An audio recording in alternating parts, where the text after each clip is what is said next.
All right, Damon Huard in for Gross today, and on the show we did our NFC West preview. We brought in somebody from each city to give a breakdown of the Cardinals, the Rams, and the 49ers. You can check it out on the podcast after you watch this, of course. But just to kind of summarize, you know, it still feels like it's the 49ers and the Seahawks. I don't know that anything changed our mind to think that the Rams are going to be in there. But just give me your thoughts on what we heard today, and did anything that anybody said change your opinion, perhaps on the Rams or the Cardinals for that matter? And the Rams are kind of the sleeper team we've talked about a bit. You know, 7-8-1 record from last year. Jeff Fisher, his second year, gets his draft class in there. What do you think about the way all four of these teams stack up? You know, it is. I mean, I think the Seahawks and the 49ers definitely are the class of the division. But I think when you talk to some of these peeps who are around the team every day, I think you see some of that excitement there in St. Louis. With Jeff Fisher, as you mentioned, his second year. Some of the pieces that they've added to the mix. Tavon Austin, you know, a dynamic guy, one of the most explosive players in college football a year ago at West Virginia. A great young defense. I mean, their roster is definitely the youngest in pro football, so they're kind of built to last. Do they have as much talent as the Seahawks or the 49ers? By no chance.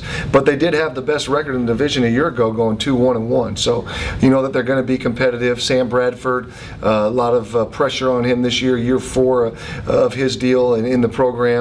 Finally some new weapons around him. But I think losing Steven Jackson and having still the question marks at running back will leave some questions to be answered as far as their attack offensively. But they're going to be good. They're going to be solid. Arizona, you know, interesting. Carson Palmer going to be the new version of Kurt Warner, the old guy who everybody thought he was done after he was in New York. He comes to Arizona and brings him to a Super Bowl. I don't see Carson Palmer being that guy. Do you? You know, I don't know if he's Kurt Warner 2.0, but I think he is definitely a better version than they've had in the past. And when I think of the Arizona Cardinals, I think of that solid defense. I mean, they really have some playmakers: Patrick Peterson, Darnell Dockett, a great defensive line. They've been able to get to the quarterback with a lot of awesome defensive schemes. Now they do have a new defensive coordinator. That'll be interesting. But I think the one thing I took out of that interview was just Bruce Arians and his the enthusiasm that he has, and him actually coming out on a limb and saying, you know, this team has more talent than the Indianapolis Colts team that he was with a year ago. So there is some optimism down there. Again, are they as talented as the Seahawks and 49ers? By no means. But do they have a chance to probably be a 500 team? I think maybe. What about that 49er team? We talked about some of the shifts there. I mean, obviously, Crabtree being out is a big loss. Randy Moss isn't there from last year.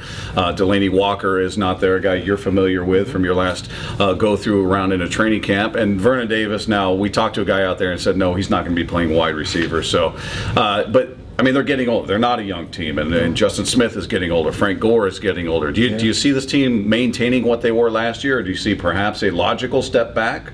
Well, I think there might be a small step back. I think they're extremely talented still, and obviously Colin Kaepernick, you know, came on strong there last year, leading that team to the Super Bowl. Very dynamic player. But as you mentioned, the team is getting older. Frank Gore, year 9.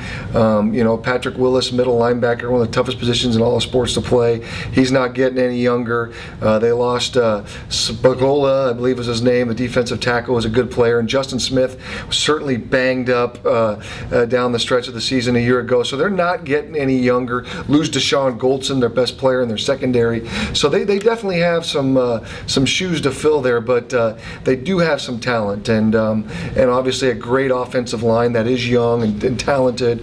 Vernon Davis, probably the best tight end in the game behind Tony Gonzalez, and you know, and Kaepernick and his skill set. So if some of these young receivers can develop on the outside, you know they're going to be good. They'll be a challenge to the Seahawks and that title for the NFC West. So I think what that all boils down to is the Seahawks are your winners of the NFC West this year. On paper.